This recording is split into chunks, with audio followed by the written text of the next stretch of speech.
Bueno, pues muy buenas noches a todos y todas. Damos inicio a la última sesión de este segundo ciclo de sesiones del Seminario Permanente del Posgrado Interinstitucional en Derechos Humanos, un seminario que diseñamos de manera conjunta el doctor Octavio Martínez Michel y yo como su asesor de estancia postdoctoral, ¿no? El día de hoy tenemos el gusto de cerrar este segundo ciclo con la presencia de la doctora Lorena Alonso Rodríguez, que es pues catedrática de nuestra universidad y bueno, que ha sido una pieza fundamental en el posgrado, dado que en los últimos años, de manera afortunada, y quizá esa sería también una de las cosas que pudiéramos discutir hoy, en nuestro posgrado se han incrementado las tesis, las investigaciones que tienen que ver con este tema que ella nos presenta, que es la inclusión educativa, ¿no? Sobre todo de las personas con discapacidad.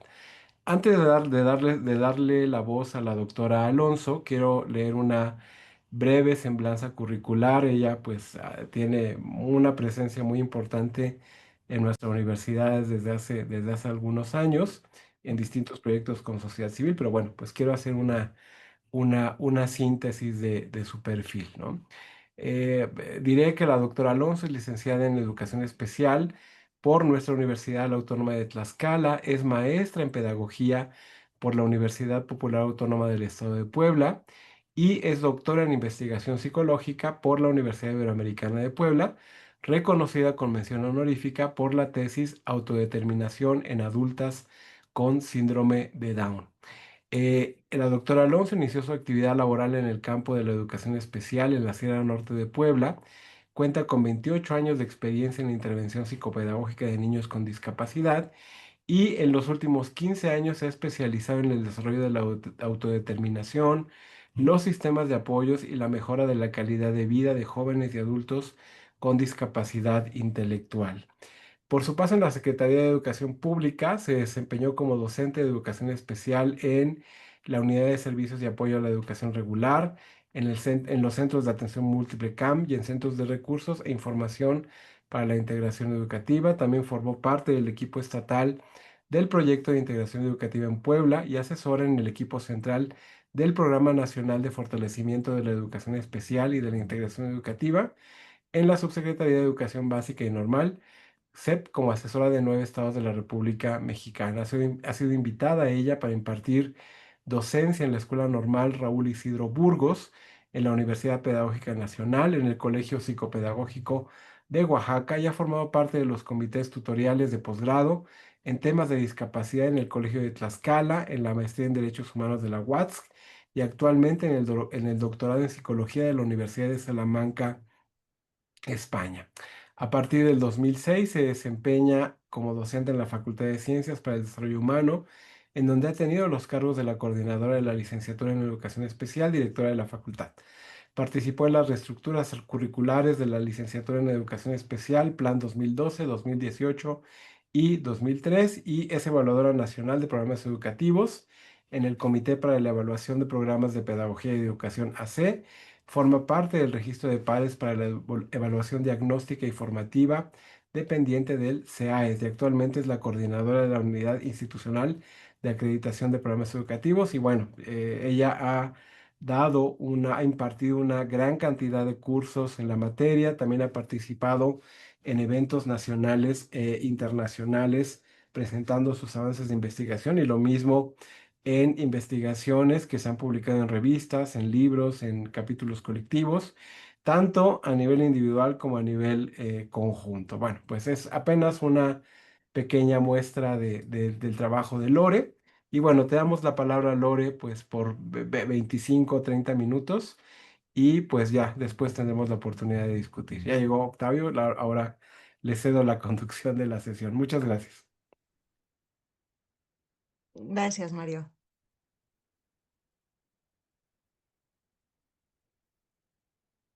Hola, muy buenas noches y perdonen la tardanza que me, me agarró la lluvia de la ciudad que ahora está muy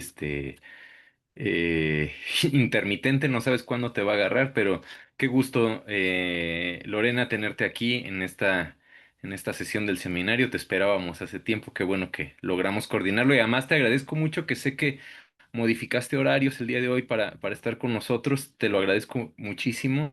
Y bueno, Ana, David, Gabriela, Gabriel y por supuesto Mario, muchas gracias por estar aquí.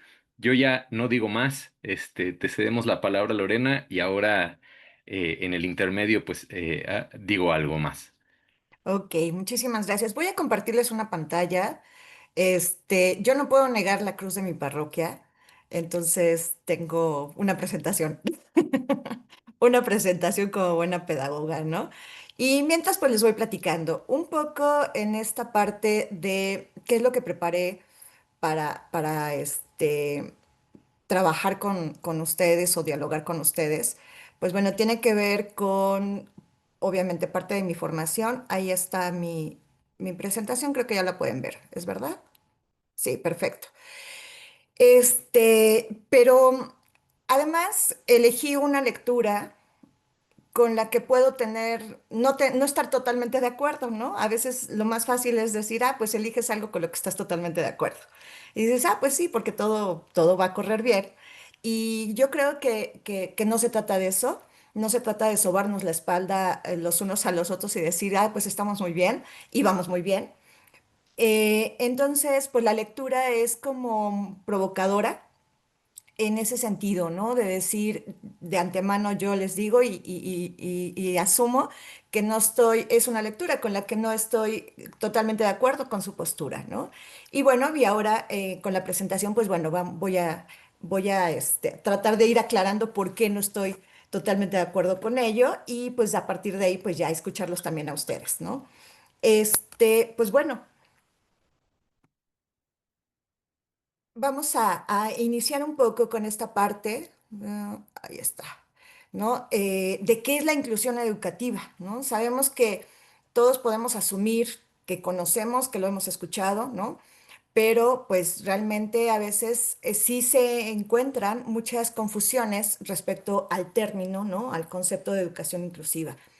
En este caso, en México se busca, bueno, busca la educación inclusiva, garantizar que todos los estudiantes, llámense niños, jóvenes y adultos, ¿no? Independientemente de sus características, condiciones o necesidades, puedan acceder a una educación de calidad en el mismo entorno escolar, que esa es la primera parte importante, que tiene que ser en el mismo entorno que el resto de la población, ¿no? La educación inclusiva reconoce la diversidad de los estudiantes y podemos hablar de diversidad en términos de discapacidad, sí, pero de contextos socioeconómicos también diversos, de contextos culturales diversos que también implican una diferencia, una diversidad lingüística, ¿no? De contextos geográficos también diferentes y promueve la igualdad de oportunidades para todos. Y entonces pensar en una población tan diversa como es la de México, por ejemplo, ¿no? Solo me bastaría decir, o nos bastaría preguntarnos cuántas lenguas se hablan en Oaxaca y tendríamos que estar pensando en que todos los docentes tendrían que manejar la lengua de origen de la comunidad, ¿no? Para empezar. Bueno, parte de los principios de la educación inclusiva es respetar y valorar la diversidad tanto cultural como humana. En este sentido, no se trata de cambiar a nadie. Y creo que ahí es algo importante en México porque si bien la educación indígena ya tiene muchísimos años, también es cierto que lo que buscaba era castellanizar a los niños, ¿no? Partiendo de su lengua originaria, había que castellanizarlos. Y entonces aquí no se respeta de todo ni se valora esa diversidad lingüística y cultural, ¿no? También otro de los principios es fundamentar la participación plena en la vida escolar. Es decir, no estar por estar, no solo llegar al aula y ya tengo el acceso, sino participar de las interacciones que se viven en una escuela, llámese inicial, preescolar, primaria, secundaria, media superior y superior, ¿no? Otro de los principios es promover la equidad y la justicia social. Y pues finalmente esta parte tan importante, ¿no? Garantizar la igualdad de oportunidades educativas. En las imágenes yo pongo justamente toda la diversidad. Hablamos de niños que viven en situación de calle, niños que trabajan, indígenas, menores de edad que son madres de familia, ¿no? Personas con discapacidad y la diversidad cultural tan rica que tenemos en México. Para que podamos entonces comprender que esta parte de eliminar tanto barreras físicas, sociales y pedagógicas, pues es un gran reto y no se logra y no es suficiente un documento normativo, ¿no? Para eliminar todas estas barreras en frente a esta diversidad que hemos mencionado. Pues bueno, en términos del derecho a la educación, ¿no? Y a una educación inclusiva, pues bueno, tenemos todo un marco internacional que lo avala, que lo respalda. Bueno, ni recientemente, porque ya es del 2006, ¿no? La Convención sobre los Derechos de las Personas con Discapacidad, que es el documento, yo diría el documento madre que en este momento nos guía a los países quienes forman parte de las Naciones Unidas, ¿no? Quienes firman esta convención, pues bueno, es la que nos guía y todavía la que nos observa, ¿no? También está establecido en la Agenda 2030. Específicamente en México, pues bueno, desde nuestra Constitución, la Ley General de Educación, la Ley General para la Inclusión de las Personas con Discapacidad, ¿no? Son documentos que buscan justamente como bueno, no buscan esta parte del respeto a la dignidad de la persona, al derecho a la educación, ¿no? De toda la población. Em, y ya para la parte, ay, ahí está. Ya para la parte de nuestro contexto mexicano, ¿no? Pues a partir de esta normativa, que yo ahí sí decidí no enunciarlas una por una y decir artículos, porque en eso los expertos son ustedes, obviamente, ¿no? En esta parte, sobre todo quienes son abogados, ¿no? Pero lo que sí es cómo estas políticas, bueno, más bien cómo esta normativa, cómo estas leyes, estas convenciones, estas iniciativas, pueden irse, lo voy a decir como muy coloquial, irse bajando, ¿no? Es cómo se convierten en políticas públicas y entonces cómo es que logran ser eficientes y lograr ese objetivo que tienen, ¿no? En este caso, en la educación en México, y eso sí es recientemente, ¿no? Pues tenemos varios programas de atención a la diversidad. Uno de ellos es el Programa Nacional de Convivencia Escolar y la Estrategia Nacional de Educación Inclusiva. Son marcos que ya permiten tanto a directivos, docentes, ¿no? Inclusive padres de familia, que dan directrices de cómo trabajar ante esta diversidad.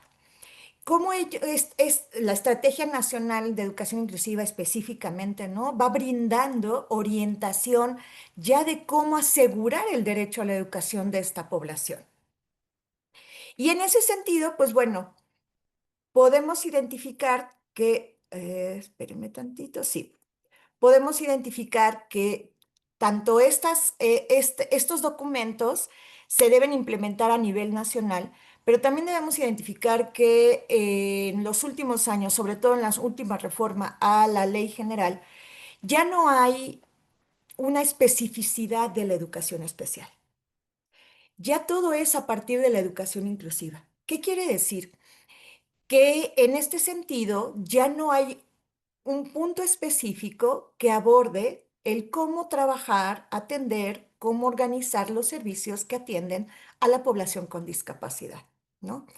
Hay específicos para la población indígena, hay específicos para la población migrante en retorno, en situación de retorno, que también ahora es parte de la diversidad, porque ni hablan inglés ni hablan español, porque ni leen inglés ni leen español, ¿no? Entonces hay una complicación ahí en términos educativos. Y bueno, pero en términos de la discapacidad, se diluye el cómo se tiene que atender a la población, porque solo se considera aquella población que la escuela tiene condiciones para recibir, pero la población con discapacidad múltiple o severa, ellos siguen en las escuelas de educación especial. Y las escuelas de educación especial, por decirlo de alguna manera, van quedando a la deriva, ¿sí? Ya hubo un intento de desaparecerlas, pero, y eso depende de cada estado de la República, y fue el caso de Tlaxcala, pero afortunadamente no se logró. En educación especial y regular se está trabajando justamente en la integración de los estudiantes con discapacidad en las aulas regulares, pero esto nos pone de frente a grandes justamente retos y desafíos, ¿no? Y a pesar de los avances legislativos que desde mi punto de vista y dicho por estudiosos en la materia de las leyes a nivel internacional, los marcos legislativos y el marco normativo de México es muy bueno. Tenemos mucho escrito, ¿no? Mucho escrito en términos de educación inclusiva y en términos de la atención a las personas con discapacidad, pero justamente tenemos grandes retos, que es la infraestructura. La infraestructura es insuficiente. Y aquí hablamos solo de una parte de lo que es el acceso físico. Hay muchos otros tipos de acceso, que no me voy a ir deteniendo mucho en ellos, pero tan solo el más sencillo y el más visible, que sería el acceso físico, ¿no? Nuestras escuelas, si hablamos de que todos los niños o los jóvenes asistan a las escuelas en igualdad de condiciones, ellos no tendrían que ser cargados en su silla de ruedas para entrar. Ellos tendrían que entrar por, con su propia silla de ruedas, teniendo los accesos necesarios. Y hablemos igual de una persona con discapacidad visual y de una persona con discapacidad auditiva, pues tendríamos que tener intérprete de lenguas de señas en las escuelas para respetar primero justamente su parte cultural, que es su lengua materna, la lengua de señas, y después, si es posible, la oralización. Y para quienes no, pues tendrá que seguir trabajando con la lengua de señas mexicana, que forma parte de su forma de comunicación. Otro de los retos, justamente de los desafíos que tenemos, es la brecha digital y la tecnología, ¿no? Una de las cosas en esta parte de los estigmas, una de las cosas que se dice, por ejemplo, de la población con discapacidad intelectual es que ellos no pueden tomar alguna clase en línea, ¿no? Cosa que ha quedado ya comprobada, que ellos son capaces de tomar una clase en línea, al igual que cualquier otro de los chicos, y esto lo sabemos por la experiencia que hemos tenido a partir de la pandemia, ¿no?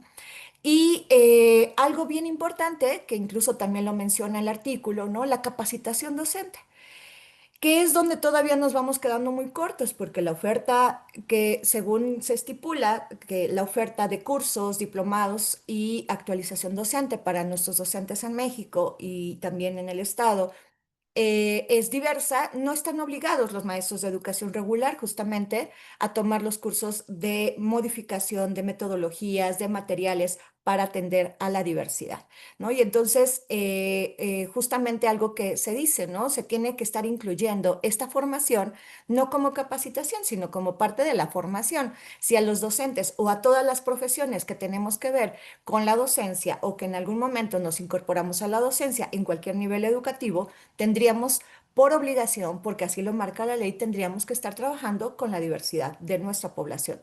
Y ahora ya no quedaríamos tampoco exentos los docentes universitarios, porque en ese sentido, la población con autismo, con discapacidad auditiva, visual, está llegando a la universidad, afortunadamente, y no tenemos las herramientas para hacerlo. Y entonces estamos ahí justamente incumpliendo algunos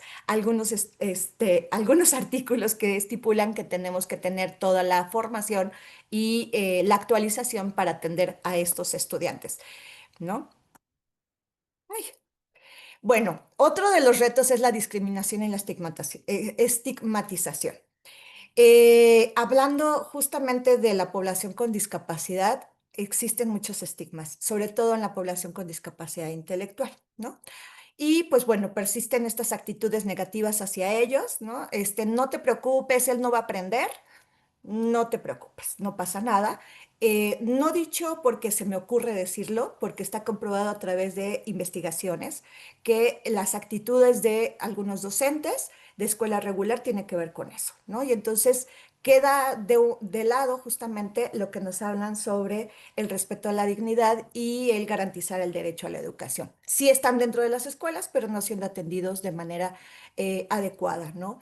La igualdad de acceso, pues bueno, hay brechas, ¿no? Y en este sentido, si estamos hablando de una accesibilidad universal, Pues para empezar tendríamos que estar eliminando a nivel universitario los exámenes de Ceneval, que son totalmente excluyentes. ¿No? Es parte de, ¿no? Y bueno, hay una necesidad de mayor financiamiento educativo, por supuesto, porque no se le va a incorporar un financiamiento grande, ¿no?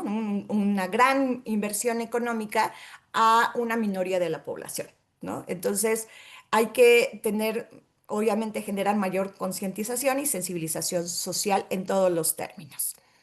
Repito, hay avances en las investigaciones en México, ¿no? Destacan los progresos en las políticas públicas, las experiencias de inclusión, hay mayores experiencias, hay retos de formación en los docentes y los recursos materiales, pero persisten las desigualdades que hemos comentado, ¿no? Que son desigualdades estructurales.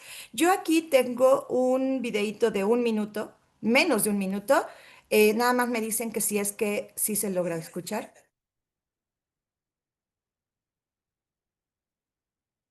Tanto como educación para esta población en el nivel básico.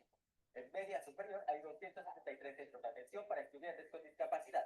Atienden a 12.593 alumnos, 1.197 menos que en el ciclo 2023-2024, una reducción del 8.7%. El cuerpo docente disminuyó en 4%. Este año se eliminaron 33 materiales de estudio digitales adaptados. La educación es un derecho, pero no para este sector.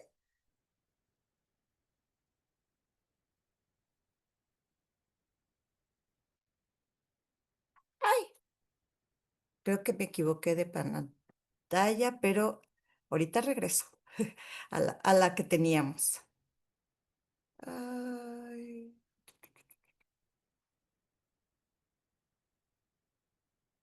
bueno, voy a dejar de compartir porque me hizo estragos la presentación.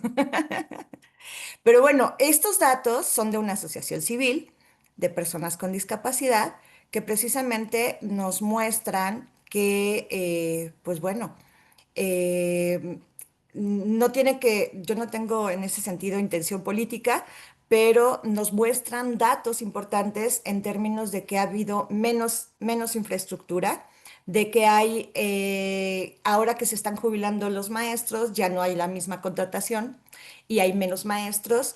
Y sobre todo en lo que son los niveles justamente de educación especial, ¿no? Que son los docentes que atienden a la población con discapacidad y que en algún momento son los docentes que nos pueden ayudar con la atención a la diversidad de la población, porque las estrategias que se ocupan, pues bueno, pueden ser para todos los estudiantes. Y finalmente, pues bueno, en este caso la educación inclusiva en México, desde mi perspectiva, es un proceso en constante evolución que ha logrado avances importantes, pero también enfrenta desafíos estructurales, culturales y económicos. Para alcanzar una verdadera inclusión educativa es necesario un esfuerzo conjunto entre autoridades, comunidad educativa y la sociedad en general. Y en ese sentido, yo creo que fielmente que cada uno ponemos nuestro granito de arena desde donde estamos, ¿no? Y en especial, pues bueno, yo al menos es lo que pienso todos los días, ¿no? Con mi granito de arena, formando nuevos estudiantes y generando nuevas ideas y poniendo eh, pues el tema sobre la mesa para que podamos ir haciendo esta conciencia social que nos permita tener una sociedad más incluyente. Y yo espero que les haya gustado. Muchas gracias. Oh, Lorena, muchísimo, muchas gracias, por tu generosa exposición y también por habernos compartido el texto que ahora me gustaría saber del texto en qué parte, qué es lo que no estás de acuerdo y eso para ir dialogando. Pero bueno, la dinámica del seminario ha sido básicamente pues el anfitrión o anfitriona, en este caso tú, el día de hoy, nos comparte un tema, un texto, un tema y un texto que tienen que ver con Desca, ¿no? Acá estamos hablando de derecho a la educación como derecho central. Pero hay como otra serie de derechos que están jugando ahí también que supongo que ahora irá saliendo durante la discusión. Entonces, la cosa es que ahora hay dos opciones, Lorena. Una, que nos puedas tú, hacer una o dos preguntas detonadoras para ir como haciendo el debate, esa es una opción. La otra opción es que abramos como el micrófono libremente, ¿no? Como para ir armando la discusión. Perdón que parezca programa de concursos, este, pero, pero que de Chabelo, pero ¿cuál de las dos te gusta, con cuál de las dos te gustaría trabajar? ¿Tú nos haces unas preguntas o prefieres que vayamos abriendo el micrófono libremente? A mí me gustaría lanzar una pregunta, ¿no?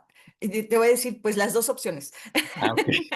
Lanzar una pregunta, ¿no? Y después yo creo que alguno tendrá alguna inquietud y que ya no tendría que estar dirigida por mí, ¿no? Sino por la inquietud personal.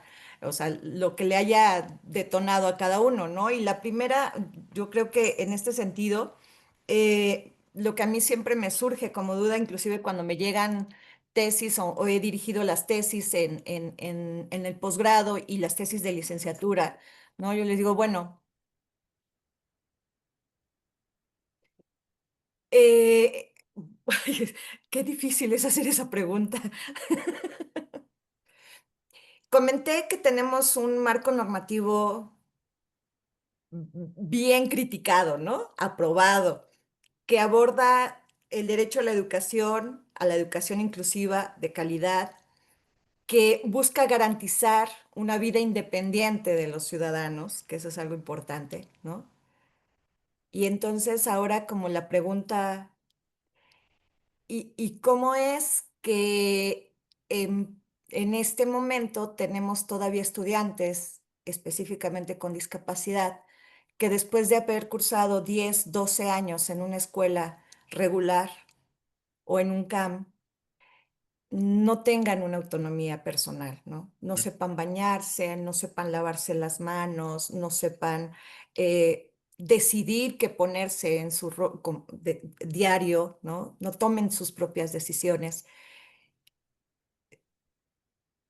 Digamos que a mí me encantaría poder escucharlos, ¿no? Saber cuál es qué es lo que nos está faltando en el centro para llegar a que estas leyes logren tener un aterrizaje con la población.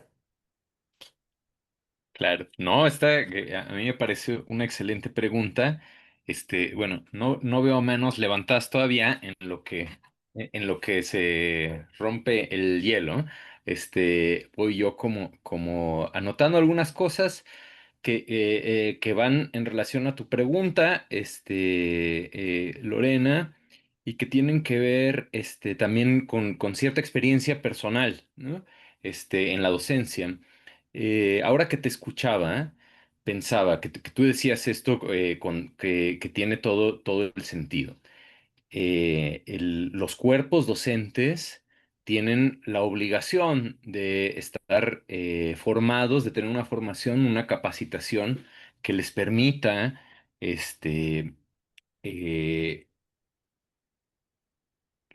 instrumentar no es la palabra, operar. No encuentro una mejor palabra, pero ahora buscamos este modelo de educación inclusiva, que bueno, en el texto dice radical, ¿no? No sé si esa sea tu terminología, pero voy a usar la que pones ahí en el texto.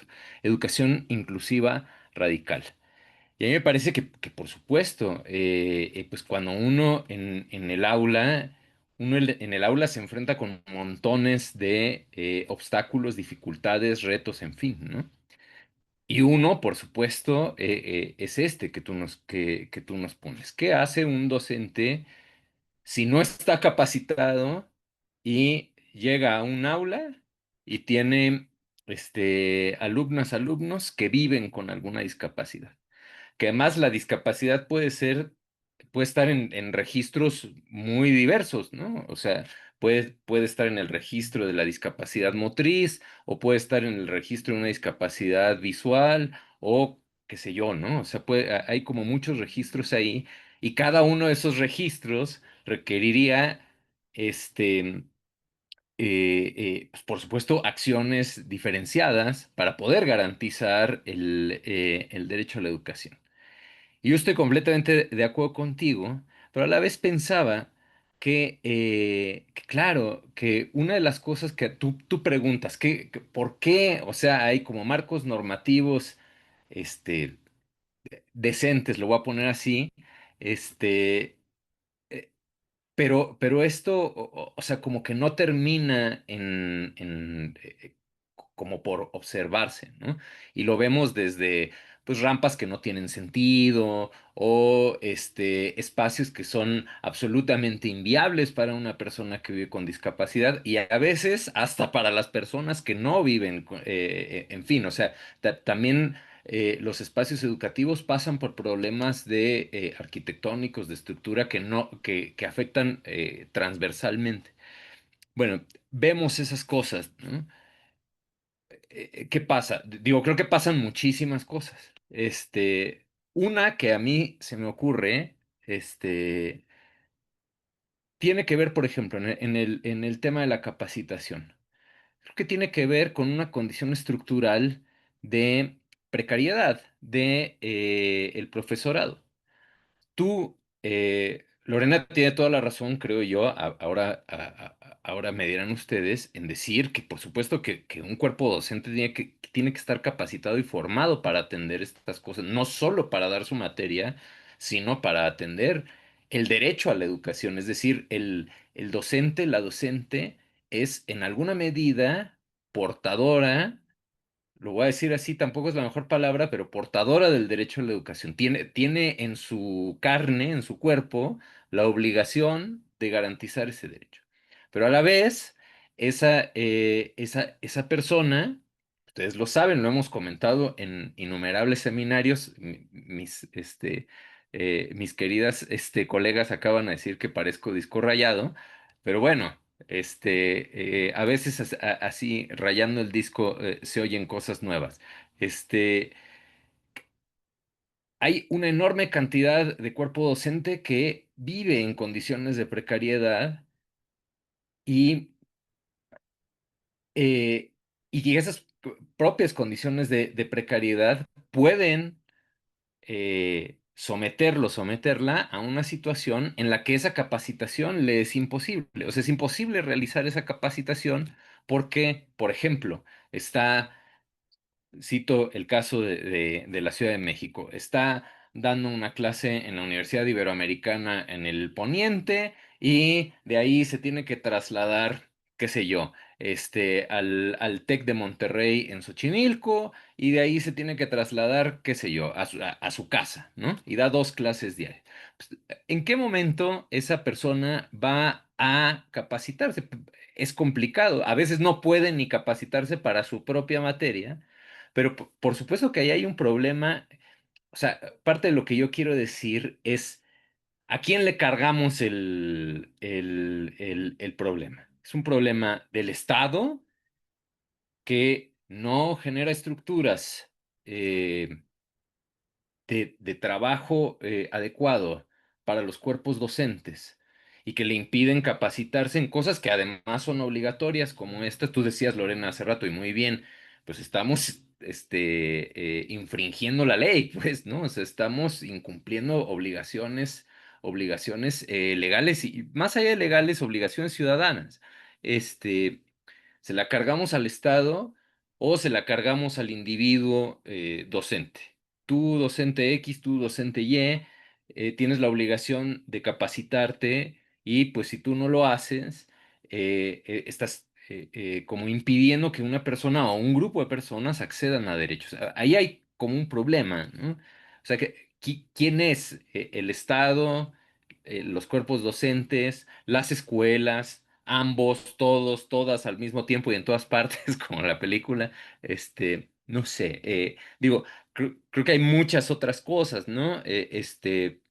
Algunas otras como temáticas que hemos ido trabajando en el seminario tienen que ver con cómo a veces los cambios legales o los cambios constitucionales o los cambios en materia de derechos devienen poco efectivos o suelen ser poco efectivos cuando carecen de luchas sociales atrás de ellos. Este creo que no es el caso, porque las personas que viven con discapacidad han realizado muchísimas luchas, existen esas luchas.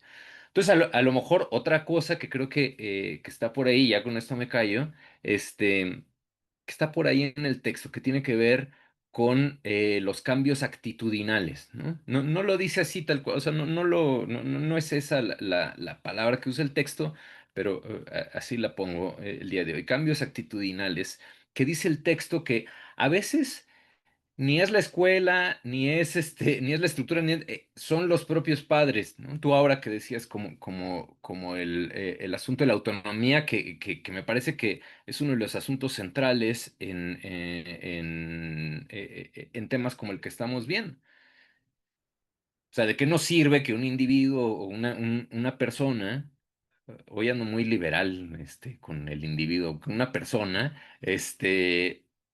haya cursado qué sé yo, cuántos grados de primaria, si su autonomía vital está completamente perdida o disminuida o qué sé yo, pues uno diría, pues como que no tiene mucho sentido, ¿no? O sea, porque el derecho a la educación, uno pensaría que es algo un poco más amplio que aprender, qué sé yo, aritmética, química, biología. Por supuesto que son conocimientos muy importantes, pero si lo otro no está, pues un poco como que se va a hacer ahí. Entonces, bueno, acá o sea, casi lo que quiero decir ya de este último punto es, yo casi siempre respondería a la pregunta por qué una modificación legal no se hace efectiva, casi siempre yo respondería, pues porque hay falta de movimientos sociales atrás, pero acá yo me encuentro con un problema, que es que acá no es eso.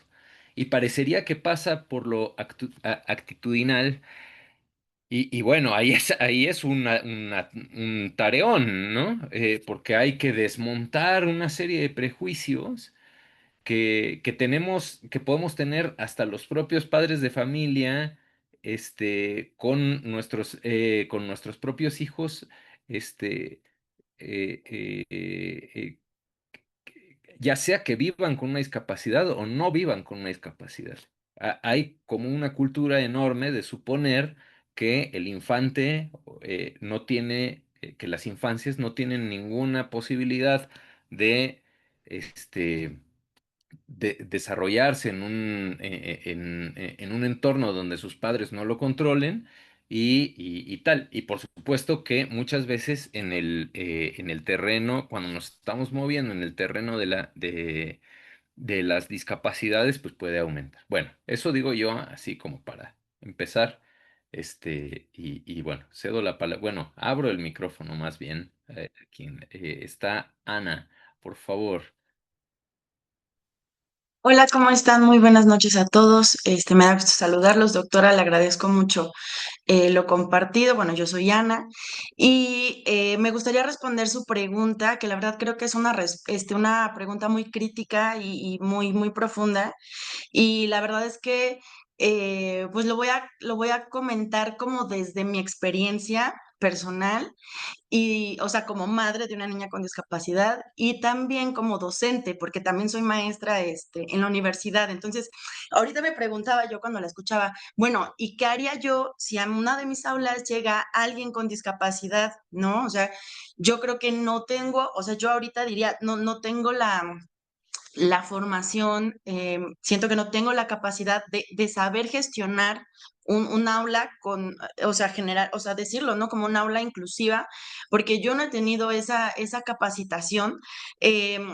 Sí busco capacitaciones en lo general y, por ejemplo, yo últimamente no sé si a lo mejor traigo desordenadas las ideas, pero yo últimamente me he dado cuenta que el modelo educativo sí empieza como a transformarse. Por ejemplo, en algunas capacitaciones que yo he tomado, me he percatado que se está buscando transmitir muchísimo más como que lejos de solamente escupir, digamos, conocimientos académicos, que sí se busque en los alumnos como el desarrollo de habilidades habilidades, ¿no? O sea, últimamente está muy presente el desarrollo de competencias, ¿no? Y hay cursos de estas cosas, ¿no? De habilidades blandas. Por ejemplo, en una de las universidades que trabajo, ya nos obligan, digamos, de alguna manera, por decir una palabra, nos ponen como requisito que uno de nuestros lineamientos incluya la evaluación de habilidades blandas y nos dan como una lista de habilidades blandas que se deben de evaluar en función de la materia, ¿no? Entonces, por ejemplo, yo tengo una materia que se llama geopolítica y pues debo de analizar o como de evaluar la habilidad blanda de análisis, síntesis, abstracción, etcétera, ¿no? Entonces, cada materia tiene como su habilidad que prioriza y bueno, yo con eso he visto como una transformación, ¿no? Hacia esos procesos como de generar ciertas competencias, ¿no? Autónomas, no sé, por ejemplo, se me ocurre toma de decisiones, resolución de problemas, tal, pero ahora eso llevándolo a la discapacidad, siento que es muchísimo, muy complejo, porque aquí va a haber como una suma de factores, o sea, inmensos, ¿no? O sea, yo lo vivo pues todos los días, mi niña todavía está muy pequeña, pero aún así, bueno, hay algunas cosas que pues son muy evidentes, ¿no? Entonces todavía hay como mucha estigmatización social, ¿no? Hay mucha, incluso yo podría llamarlo morbo, ¿no? Mucho morbo por parte de la sociedad. Es muy complejo también, por ejemplo, el propio tema familiar. Yo llevo a mi niña al CRIT y también veo muchas familias, e incluso lo vivo dentro de mi propia familia, no en mi familia nuclear, digamos como en la extendida. Por ejemplo, un tío que es hermano de mi papá, o sea, siempre es como que, ay, pobrecita, y como que, sí, entonces siento que eso también genera mucha estigmatización y el hecho de querer sobreprotegerlos, siento que tampoco favorece, ¿no? Porque a estos niños se les pueden exigir ciertas cosas y no porque uno sea duro, sino porque uno sabe que tiene la capacidad de hacerlo, pero hay una parte de la familia o de la sociedad que no deja, ¿no? Como que les entra un sentimiento de, no, o sea, ¿cómo vas a permitir eso? No, dáselo, no, mira, quiere el juguete, dáselo, no, lo puede agarrar, o sea, no estoy siendo una mamá cruel, simplemente estoy convencida que lo puede agarrar, ¿no? Aparte porque, bueno, que ha sido un proceso lento, pues yo he visto una evolución, ¿sí me explico?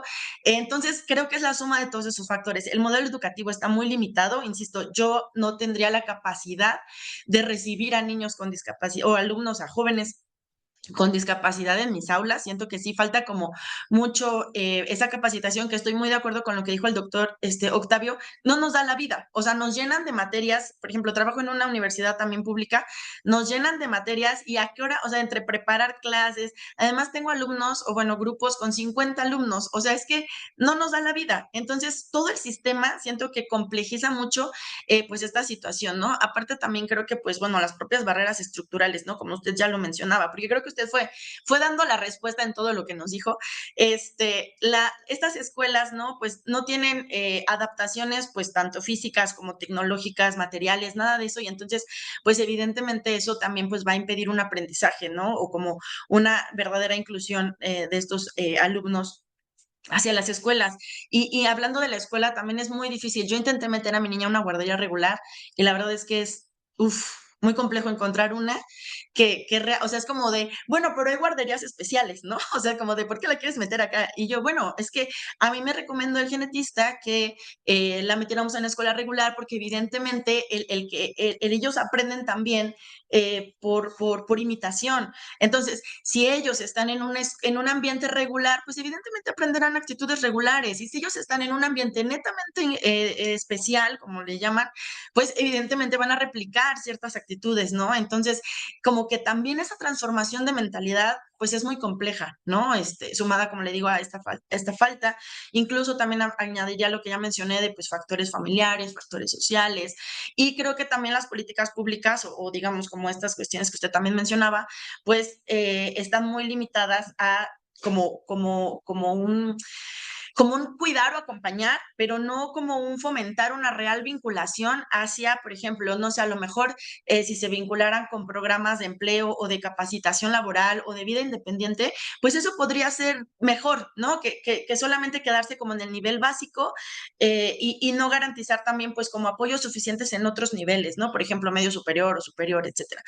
Y pues bueno, de parte, también añadiría una más que sería como una dimensión individual, porque al final pues no todas las discapacidades son iguales, ¿no? Aparte, las discapacidades evolucionan de una manera, o sea, distinta, ¿no? O sea, cada caso es complejo, o sea, no podemos como decir, bueno, niños con autismo, no, es, por eso se llama espectro autista, ¿no? Porque pues es todo un espectro, ¿no? Por ejemplo, el caso de la discapacidad de mi hija, son muy pocos casos en el mundo, o sea, doctor que hemos visto, doctor que no tiene idea del síndrome de mi hija.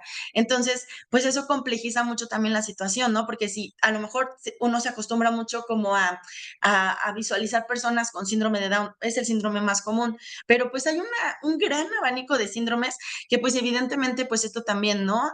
Dificulta el cómo llevar a cabo estos procesos de inclusión, ¿no? Entonces, pues sí, yo creo que es bastante complicada responder su pregunta, creo que es una pregunta muy difícil, pero bueno, yo mencionaría como todos estos factores, que bueno, muchos de ellos también usted los mencionó, y pues bueno, básicamente sería como que esta inclusión debería de ir más allá de solo estar en la escuela, ¿no? Usted misma lo dijo, muchos maestros o maestras a lo mejor solo se quedan en el, bueno, de todas formas ni va a aprender nada, ¿no? O sea, como que esté aquí calentando la silla es suficiente. Pues no, ¿no? Sino como más bien buscar tener muy consciente que se les puede apoyar en justamente desarrollar una vida pues autónoma, una participación social, ¿no? En algunos casos, e incluso que puedan tener proyectos a futuro.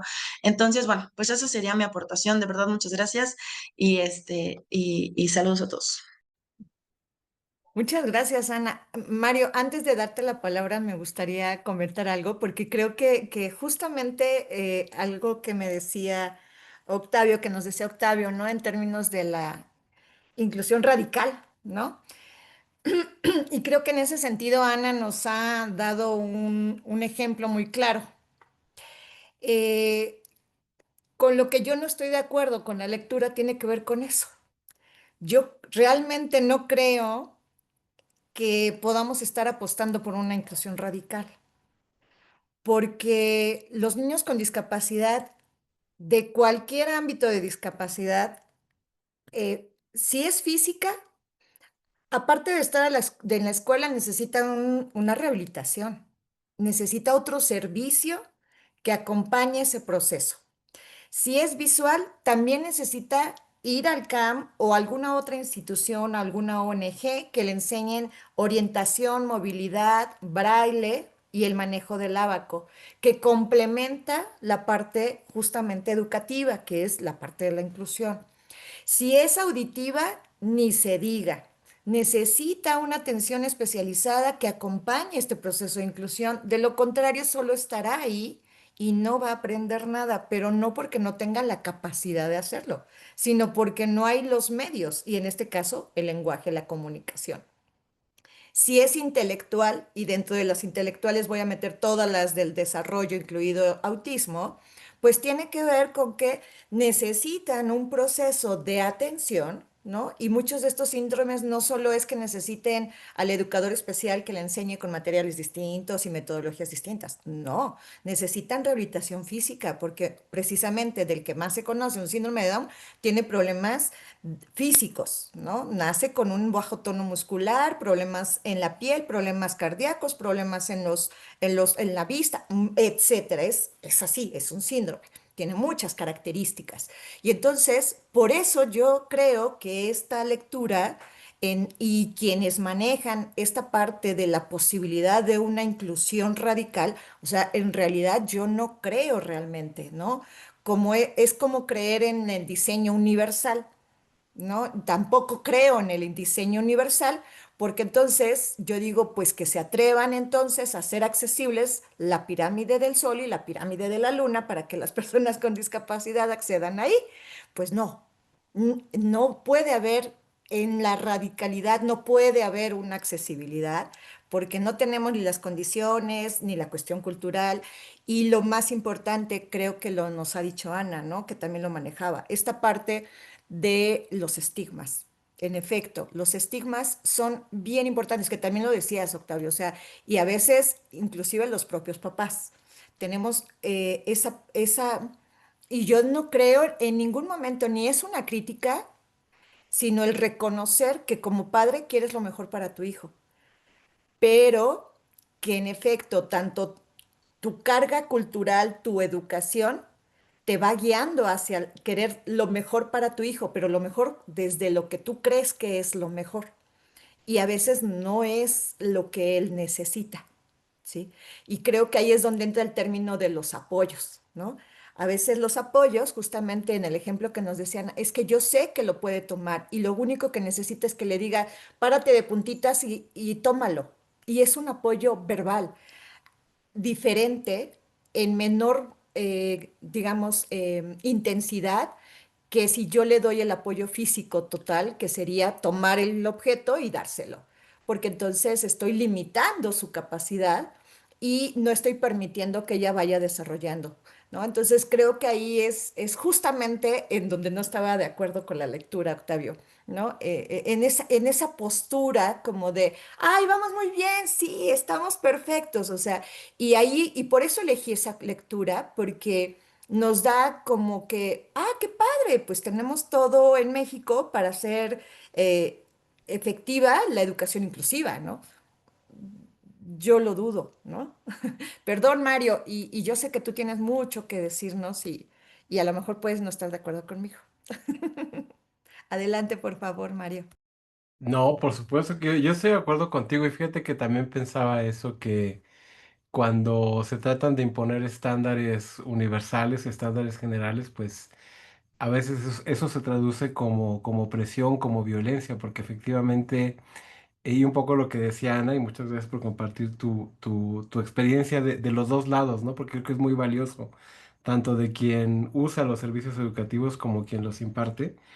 Em, bueno, yo más bien tenía como algunas reflexiones y algunas como preguntas que hacerte, ¿no? De hecho, digamos, la última que planteaba era lo que decía Octavio, ¿no? Porque, pues, sí, esta carga, digamos, si habláramos en términos judiciales, esta carga de la prueba que está sobre el profesor o la profesora, ¿no? Que queremos que tenga habilidades de cultura de paz, de no discriminación, de género, ahora también de inclusión educativa. Pues yo creo que si quienes tenemos la fortuna de tener una plaza de tiempo completo, pues se vuelve algo muy complicado de ir incorporando, ¿no? Yo creo que quienes tienen quienes atienden asignaturas, que además son la mayor parte de los profesores, las profesoras en la universidad, pues lo tienen todavía más complejo y más difícil, ¿no? Y a veces creo que sí colocamos demasiada presión sobre los profesores y las profesoras, pensando en que yo creo que es un poco, creo que este prejuicio que está luego, o esta falsa polarización, ¿no? De la sociedad civil buena y los políticos malos. O sea, los políticos fueron sociedad civil, ¿no? O sea, los profesores fueron usuarios del servicio educativo y bueno, claro, también arrastramos ciertos prejuicios. Pero creo que para no, digamos, no caer en el pesimismo total, lo primero que yo quisiera como pedirte que nos compartieras, pues es un poco cómo ha evolucionado estos estudios sobre la discapacidad en nuestra universidad y en general en el estado, porque a mí me sorprendió mucho cuando yo llegué a la universidad hace 10 años encontrarme con esta unidad de estudios sobre discapacidad y atención, porque es muy curioso cómo en Tlaxcala, y bueno, tú eres una muestra de ese trabajo, no solamente se estudia, sino que se buscan modalidades de intervención. ¿No? Un poco que nos dijeras cómo fue trabajar eso en una universidad pequeñita, en una universidad pues con tantas limitaciones que todos y todas conocemos, ¿no? No es un secreto decirlo, ¿no? Y en el estado, porque también me sorprende que Tlaxcala fue de los primeros estados que tuvieron, por ejemplo, una institución de atención a la discapacidad, ¿no? O sea, ¿qué pasó? ¿Por qué en Tlaxcala y cómo esto ha ido evolucionando con el tiempo? Quizá también que nos compartas para quienes no conocen esa parte de tu trayectoria. Creo que no la mencioné en la semblanza. esta intervención con chicos y chicas con síndrome de Down, ¿no? Que tú también tienes, creo que sería valioso como presentarlo. Yo sí me atrevería a decirlo como un caso de éxito, ¿no? En la manera en cómo se implanta un tema en la currícula académica y cómo eso tiene derivaciones sociales, ¿no? Esa sería la primera cosa que te quisiera preguntar, ¿no? La segunda, que me interesa mucho preguntarte, tú decías la educación inclusiva en sentido amplio, ¿no? Y me acordaba que una colega de Octavio y mía, Tania Ramírez, que es una lingüista, siempre decía que no es casual que se hable de inclusivo y no incluyente, ¿no? Porque lo incluyente ya es como algo terminado y lo inclusivo es un proceso, ¿no? Que no sabemos cuándo va a terminar. Y cuando hablas de educación inclusiva en sentido amplio, hablabas de muchas variables, ¿no? Desde la lengua, la discapacidad, la región, ¿no? En el posgrado, una de las últimas materias es la de los problemas regionales, que creo que fue muy afortunado que hubiera esta materia, ¿no? Que cada sede del posgrado pensara sus problemas regionales. Hablabas de la movilidad ahora, David, que está aquí con nosotros, con nosotras, que estudia el tema de la migración de niños y niñas con discapacidad, pues también sería muy importante ver cómo en lo local esas cosas van adoptando un tono distinto y de nuevo, ¿no?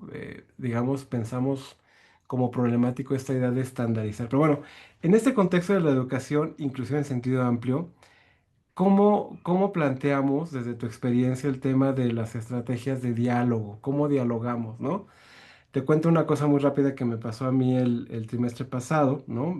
Vienen a quejarse conmigo unos estudiantes de una profesora, pues sí, muy autoritaria, pero entre otras cosas se quejaban de que la profesora les dejó un examen en línea y me lo enseñaron. Era un examen de 10 preguntas.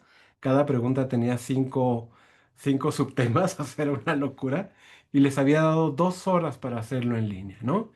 Y este chico, que además está trabajando conmigo en la tesis de licenciatura, pues yo lo veía con una discapacidad motriz, ¿no? Con una lesión en la cabeza muy evidente, pero nunca habíamos platicado del tema. Y me dice, aparte, profesor, es que yo trabajo con un dedito, o sea, en la computadora es dedito por dedito. Entonces, claro, me dan 2 horas, pues si el grupo pudo hacer el 60% del examen, yo pude hacer apenas el 20%, ¿no? Porque era estar escribiendo así dedito por dedito. Entonces, yo me quedé pensando por qué no ninguno de los que le hemos dado clase, pues tuvimos como no diría empatía, es que es algo más que empatía, tiene que ver con una cierta, y eso es lo que hablábamos con David cuando él, que está trabajando en los albergues, ¿no? Y cómo identificar a la discapacidad, decíamos, hasta dónde preguntar, hasta dónde tratar como hasta dónde como esta intención científica pues tiene que ir acompañada del respeto y acompañada de la protección de la autonomía en todo momento, ¿no? Entonces, eso, que nos dijeras como algunas estrategias de diálogo que tú pudieras hacer, ¿no? La otra cosa, quizás son más como cosas que me gustaría escuchar tu opinión, trataré ya de ser breve.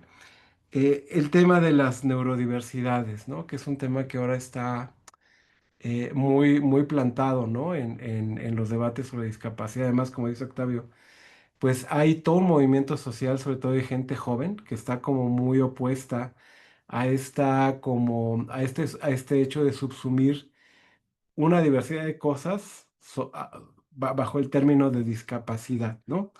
Y ahí de nuevo te pongo un ejemplo que a mí me pasó con una chica que yo la vi desde el primer día de clases que entraba a la clase con su tejido, ¿no? Entonces estaba tejiendo y en una mano el tejido y luego tenía su cuadernito y pues tomaba clase, ¿no? Entonces, pues yo no le dije nada, ¿no? Y era de las personas más participativas. Cuando hicimos evaluación, le fue muy bien, ¿no? Y al final ella me dijo, oiga, profesor, le agradezco que no me haya quitado mi tejido porque yo soy una persona con una ansiedad, crónica pues muy, muy fuerte y lo único que me permite concentrarme es estar como con el tejido. Dice, y la verdad dice, tuve que desertar de otras materias porque los profesores, las profesoras pensaban que era como una falta de respeto, ¿no? Híjole, entonces me quedé pensando, pues sí, cómo por ignorancia, porque aquí ni siquiera es el prejuicio, bueno, quizás el prejuicio no por discapacidad, sino contra las estudiantes por ser jóvenes, ¿no? Como que les ponemos ahí eso. Entonces, eh, y me quedo pensando cómo todo este movimiento a favor de la neurodiversidad, pues es una crítica, ¿no? Es una crítica, pues, hacia este intento que ya lo decía Ana también, ¿no? Como de estandarizar y de decir todo es deficiencia, todo es el entorno, todo es la actitud, ¿no? Hay cosas como más profundas, ¿no? Y finalmente, esto que me gustó mucho, que también está en el texto y que tú lo planteabas, híjole, esto que creo que nos hace mucha falta, la crítica a las evaluaciones estandarizadas, ¿no? Por ejemplo, como la que hace Ceneval, ¿no? La mañana yo discutía con algunos colegas sobre por qué, pues, la gente, los chicos, las chicas, ya no piensan a la universidad como su primera salida profesional, pues porque creo que la universidad ha dejado de ser lo que era, ¿no? Un recurso de movilidad social, un recurso, lo decía Ana, creo que tenemos que repensar a la universidad en un sentido amplio como un espacio también de socialización, de construcción de capital cultural, de construcción de redes, de relativización de prejuicios, de muchos aprendizajes que no son formales, pero me quedo pensando cómo, pues ahora estamos como en el polo, ¿no? De las universidades que no evalúan para el ingreso y las que evalúan con estos criterios de Ceneval, pero que eh, y yo lo veo en el salón de clases, entre el chico que saca 10 y la chica que saca 6, yo no veo mucha diferencia en el sentido de que lo que Ceneval no está evaluando pues son las habilidades críticas, la capacidad de dialogar con el entorno, pero claro, eso choca pues con no, yo creo que choca con una idea más profunda de la educación como un escenario para la meritocracia, ¿no? Pensamos que el que saca 10 es el que merece las becas, es el que merece todo, y el que saca 6 pues no merece nada. Entonces, bueno, creo que son algunas complejidades que me surgieron al escuchar tu exposición tan rica, y bueno, pues eso. Gracias. Gracias, Mario, también por este recorrido. Lorena, pues bueno, hay montones de cosas ahí en la mesa, pues no sé las que quieras tomar, Sí, yo para le ir iba a decir a redondeando. Mario, era una crítica a la maestra de su examen de 10 preguntas o de 5 preguntas con 5 incisos cada pregunta para 2 horas en línea. Y, y, y, y bueno, ¿y tus preguntas?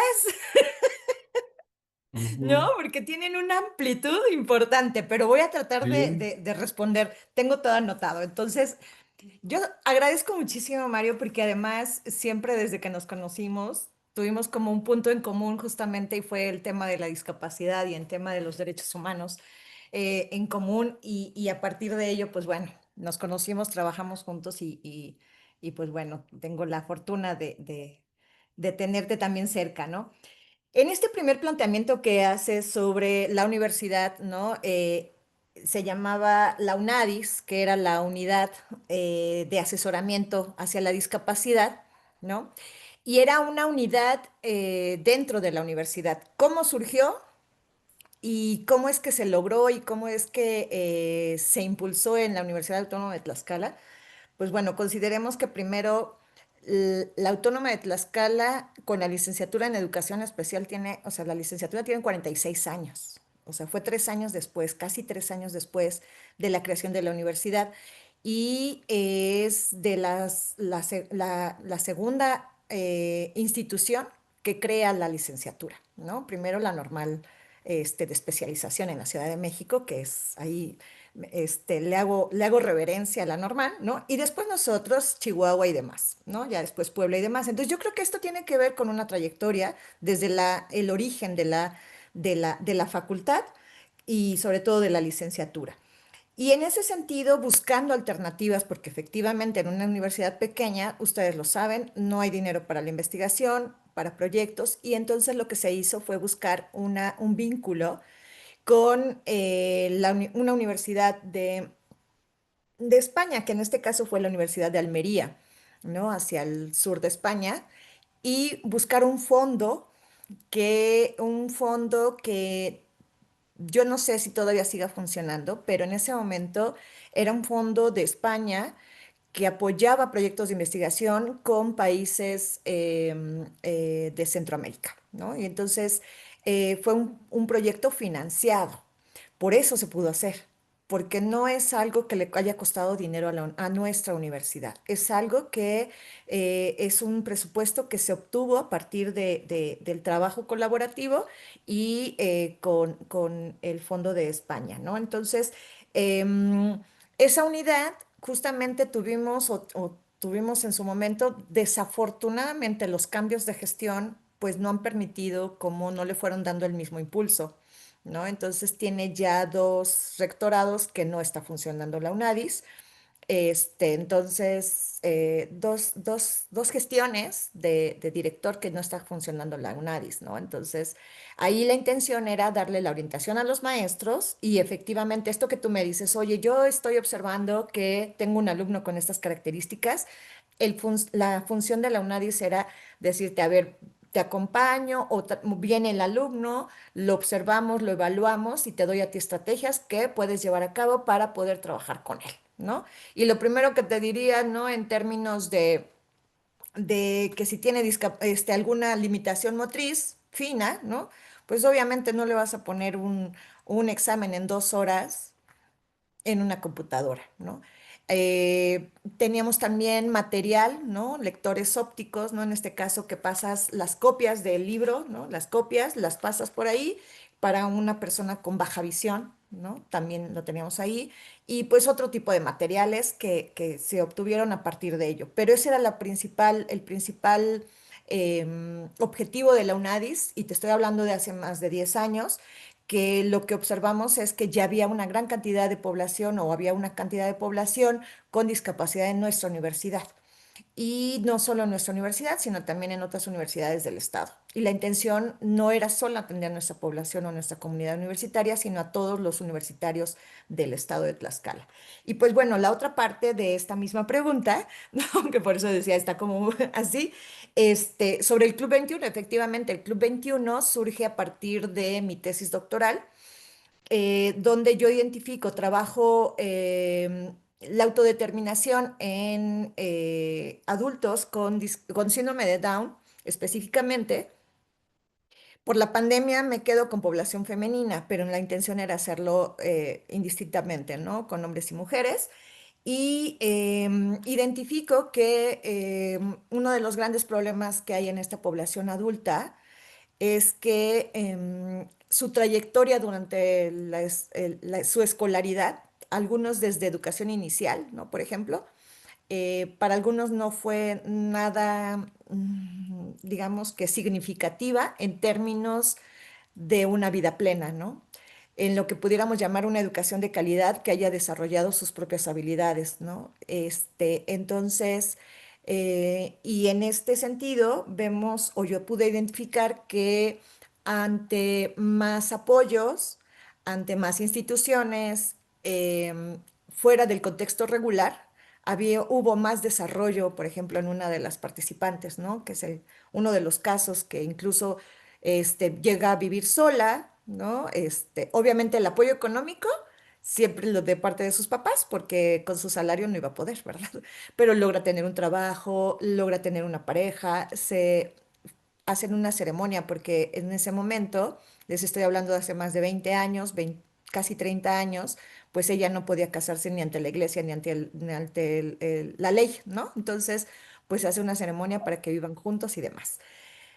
Bueno, esto me lleva a pensar que lo que necesitábamos en Tlaxcala específicamente, porque esta persona es de la Ciudad de México y la otra participante de Tlaxcala, necesitábamos un servicio que diera impulso al desarrollo de la autodeterminación de las personas con síndrome de Down. Entonces de ahí surge el Club 21, se llama Club, porque es un club, un grupo de personas que quieren ir, no que se les obliga a estar, ¿no? Que quieren ir, y 21 por la trisomía, y se apellida Vida Independiente. Lo que buscamos con todas nuestras actividades es el logro de la vida independiente, ¿no? Y partiendo de lo que la persona, los apoyos que la persona necesita, pero ojo, aquí hay algo bien importante, que nosotros no decidimos qué es lo que necesita, ¿no? Partimos también de que la persona nos diga qué es lo que quiere aprender, qué es lo que quiere saber hacer, ¿no? Y entonces hay quien, por eso vieron ahí unas manos donde están aprendiendo a pintar las uñas, ¿no? Porque hay quien en lugar de iniciar por lavarse las manos, quiere aprender a pintarse las manos porque tiene 19 años, ¿no? Y la siguen vistiendo como niña. Entonces, esa es una parte importante, ¿no? La toma de decisiones. Entonces, por eso surge el Club 21. Sí, lo adoro. Y para noticia, este, Mario ya lo reabrí y estoy trabajando los viernes con el Club 21. Entonces, si andan por ahí en la universidad los viernes, estoy en el edificio 1 de la facultad y ahí ando con los chavos. Vamos y venimos. Entonces, y soy muy feliz por ello, ¿no? Y bueno, siguiendo un poco en esta parte, ¿no? Yo creo que, ¿qué estrategias para el diálogo? Justamente acabo de comentar algo, ¿no? Siempre hemos partido de que quienes sabemos, los especialistas, los adultos, los papás, los maestros, decidamos qué se necesita hacer, qué es lo que la otra persona necesita. Y yo creo que aquí una estrategia de diálogo es preguntarle qué necesitas. Es preguntar cómo te puedo ayudar, ¿no? Hay una serie que a mí me gusta mucho que es no recuerdo ahorita el nombre, pero es un encargado de un hospital, ¿no? Y tanto a sus pacientes como a sus trabajadores, lo único que les dice siempre es cómo te puedo ayudar. ¿Sí? Es decir, yo desde siendo el director, ¿cómo te puedo ayudar? Tienes un problema, pero yo, ¿cómo te puedo ayudar? Y si te puedo ayudar en algo, ¿no? Yo creo que algo que hemos olvidado es preguntarle al otro qué es lo que necesita. A veces damos ayudas innecesarias y lo que necesitamos es preguntarle, o bueno, lo que ellos necesitan es que les pregunte qué necesitan y cómo puedo ayudarte a cubrir eso que tú necesitas, ¿no? Y entonces creo que esa puede ser una buena estrategia cuando nos dirigimos a la población con alguna condición, no solo con discapacidad, ¿no? Puede venir una alumna o un alumno que no sabemos qué le pasa, no sabemos qué tiene y que viene reprobando y decimos, ay, está como extraño, si ya no era así, ¿no? Y entonces lo único que podemos decirle, yo creo, y eso lo aplico mucho en la tutoría, ¿cómo te puedo ayudar? Yo sé que algo pasa, no es necesario que me lo digas, solo dime yo como tu tutora, ¿cómo te puedo ayudar? ¿Puedo ayudarte en algo? ¿Cómo lo puedo hacer? ¿O qué puedo hacer? ¿No?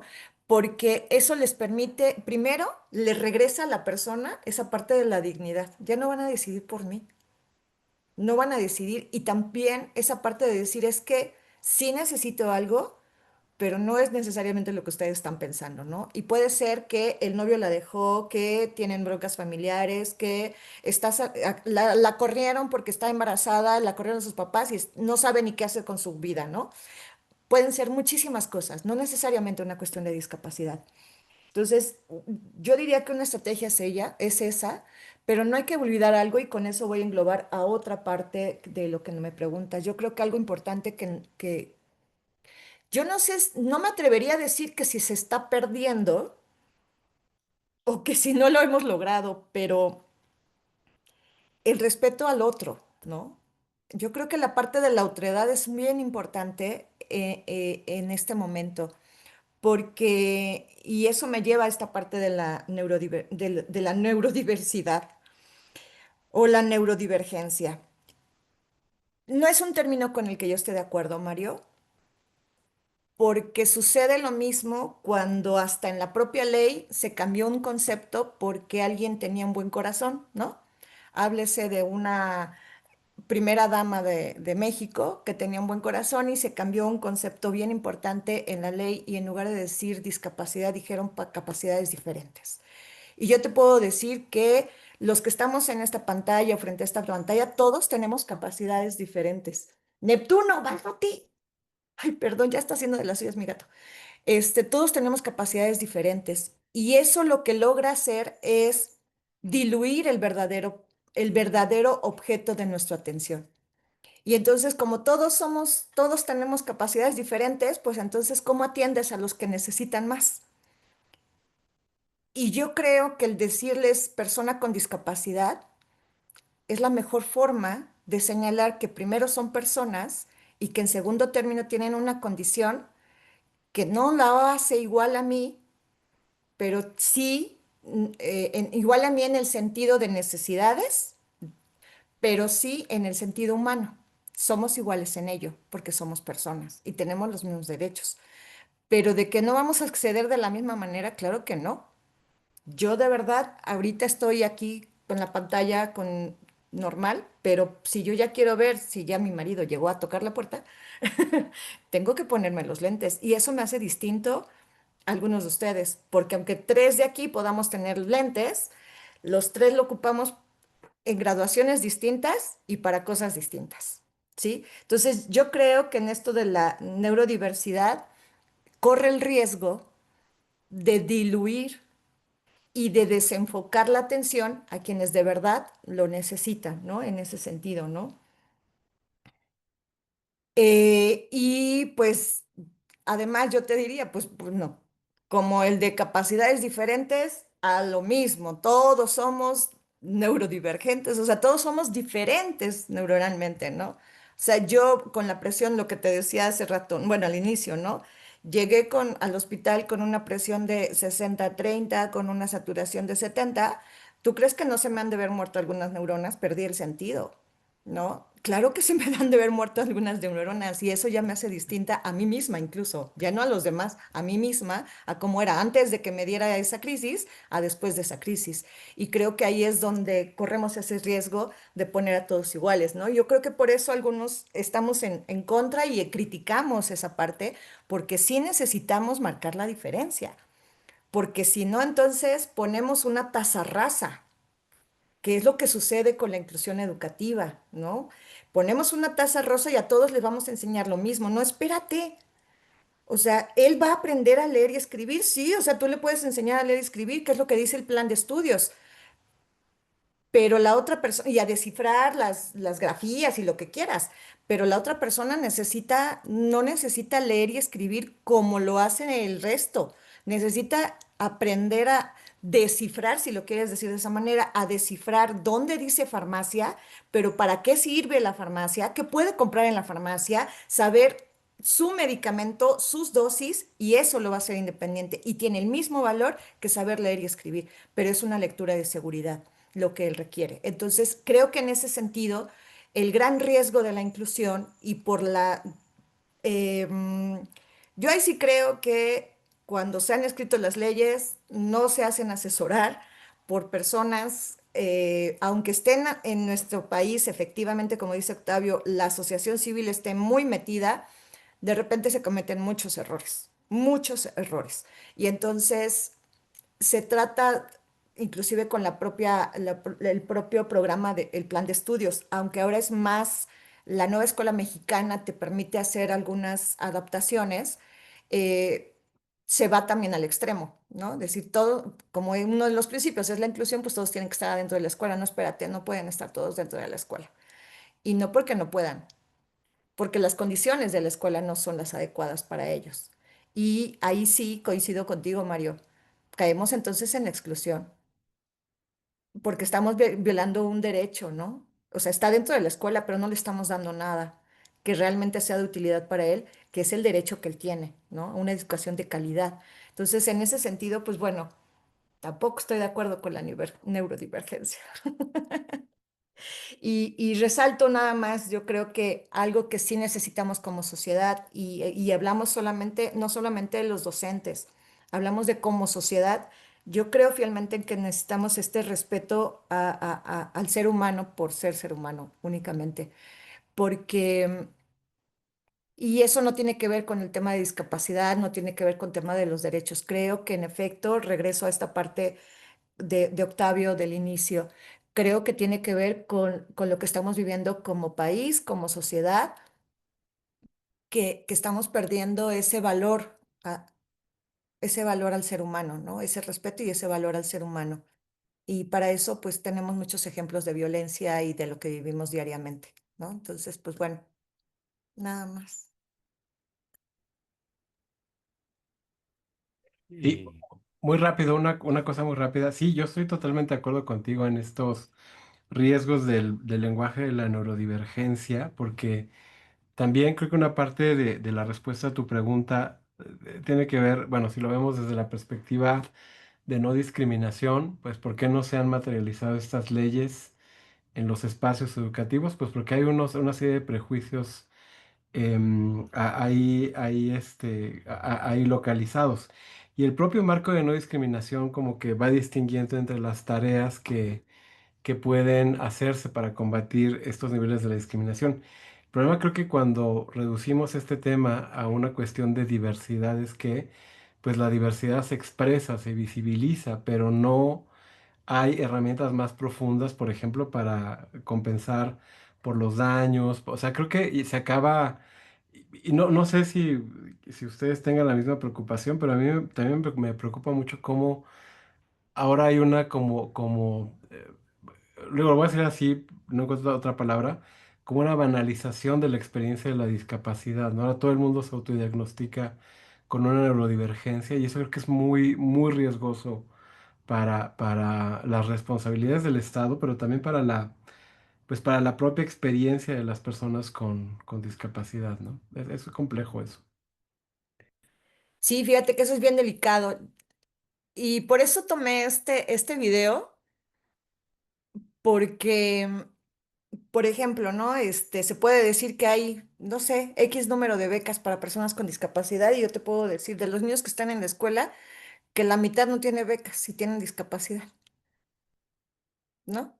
Y digo, y entonces, no, o sea, no sé, yo me quiero de repente, y no trabajo ahorita ya en escuelas, ¿no? Si estuviera yo en escuelas me volviera loca, o sea, capaz que me voy y me planto ahí en el Palacio de Gobierno con todos mis niños, ¿no? Y les digo, a ver, espérense, estos tienen discapacidad, estos tienen, sus papás ganan 2, 3 salarios mínimos, ¿no? Están en tal comunidad y no tienen beca, ¿no? Y entonces, ¿qué onda con la que va por la leche en su camioneta? ¿No? Hay ese tipo de cosas que tiene que ver, por eso digo que esta parte del respeto a la diversidad, yo creo que como seres humanos tenemos que tener mucho más sensibilidad y lo escribía Ana, ¿no? Mucho más sensibilidad porque sí estamos en un conflicto importante. Digo, yo peleo y voy a estar siempre a tanto, no peleos, más bien no soy de las que peleo, pero sí hago con acciones, con trabajo, por las personas con discapacidad, pero yo creo que hay mucha población eh, que vive lo mismo, ¿no? Y en efecto, esta parte de las neurodiversidades, ¿no? Yo creo que ahora ya todo el mundo dice que yo puedo decir que tengo un TOC, ¿no? Y ya porque me gusta tener ordenadas mis cosas y porque de repente si se me desordena algo, se me desordenan las ideas, ¿no? Pero eso no lo puedo decir yo, o sea, tendría que estar evaluado y recordemos que cuando las cosas se empiezan a evaluar, en este caso las conductas humanas se empiezan a evaluar, estamos hablando de un enfoque que tiene que ver más con la parte biomédica, ¿no? Y pues bueno, ya también son cosas importantes y tienen que ver con otro enfoque muy distinto y que además ahí pues encontramos otras respuestas que no necesariamente ayudan justamente a esta parte de que las políticas lleguen a la población destinada, ¿no? Sino que se vayan por ahí corriendo con mayor, más bien se vayan diluyendo, ¿no? Estas iniciativas. Iba a comentar algo, Octavio, perdón. no, sí, no, pues bueno, yo me quedo pensando como en varias cosas. Tomo la palabra porque no veo manos, pero em, bueno, dicen, hay muchos registros como muy importantes, creo que acá, no solo en materia de DESCA, que es como, digamos, el punto central del seminario, sino de derechos humanos ya más en general, ¿no? Y acá una cosa que pensaba y sobre... no tengo una respuesta a esto, pero en todo lo que hemos ido discutiendo, aquí derecho a la educación se cruza con un concepto más básico de derechos humanos, que es el de autonomía, y otro más, que es el de... en el texto lo llaman como participación, ¿cómo lo llaman? Participación política, pero yo lo denominaría agencia política, ¿no? Y entonces, a- hay aquí como muchas cosas sobre las cuales como ir pensando. Una, pues, ¿qué estamos entendiendo por educación, ¿no? O qué nos deben dar los espacios formativos, los espacios educativos, los entornos de aprendizaje, como se les quiera llamar. Este, ¿Qué es lo que nos tienen que dar? Solamente un como corpus de conocimientos con el cual vayamos aprobando estas pruebas, además estas pruebas estandarizadas bajo criterios muchas veces que tienen que ver más con la productividad que con lo que decía Mario, la construcción crítica de pensamiento y de actitudes o de prácticas. Esa es una cuestión, o sea, es lo único que esperamos de la educación, o más bien esperaríamos de la educación que también, que también generara la posibilidad de la autonomía de las personas al generar la posibilidad de su autonomía, la posibilidad de impulsar su agencia política. Ahora, claro. De pronto cuando uno se pone en ese registro, dice, bueno, y no será pedirle demasiado a la escuela, como que active todo ese tipo de cosas. No sé, ¿no? La nueva escuela mexicana, en efecto, parte del supuesto de que todo eso puede convivir y todo eso puede coexistir y todo eso puede suceder. Eh, y hay, bueno, desde el sexenio pasado y hay como una insistencia en que parte de lo que tenemos que cambiar no solamente son las estructuras, sino son las prácticas y las culturas. Pero bueno, yo ahí me quedo pensando sí, un poco eso. ¿Hasta qué punto estas cuestiones de inclusión, ya sea que aceptemos o no aceptemos ese término, inclusión, exclusión, em, acceso a la educación o derecho más que acceso, derecho a la educación, derecho a hacer mi propio plan de vida y derecho a la agencia política? Todo eso puede suceder, o sea, todo eso depende de cambios estructurales y culturales, de cambios culturales, como dónde está el peso. Un poco me quedo como pensando eso sin tener una respuesta definitiva, pero creería que, eh, aún sin ser definitivo, creería que los cambios culturales no pueden darse si no se dan los cambios estructurales. Es decir, como un poco volviendo a la cuestión de la precarización de los profesores, volviendo a la cuestión de el estado arquitectónico de las escuelas o de los recursos que decía Lorena, que a veces las universidades o a veces las escuelas de cualquier nivel no tienen.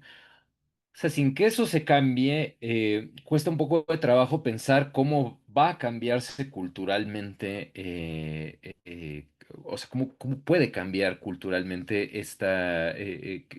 cómo podríamos cambiar culturalmente para modificar esta situación. Y por otro lado, también uno podría pensar que si vienen cambios estructurales, pero no vienen acompañados de cambios de prácticas, de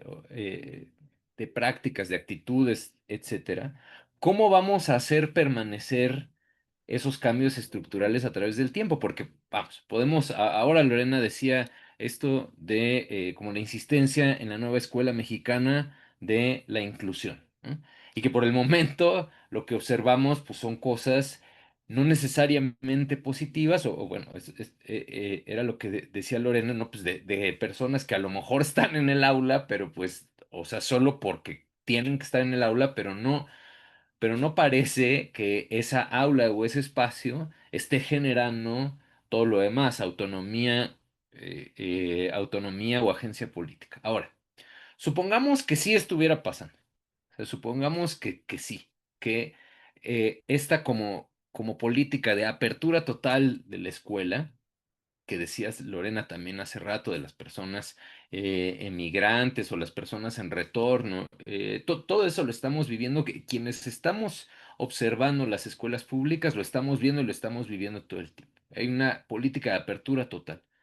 Em, Ahora, supongamos que sí, que esa política de apertura total genera que,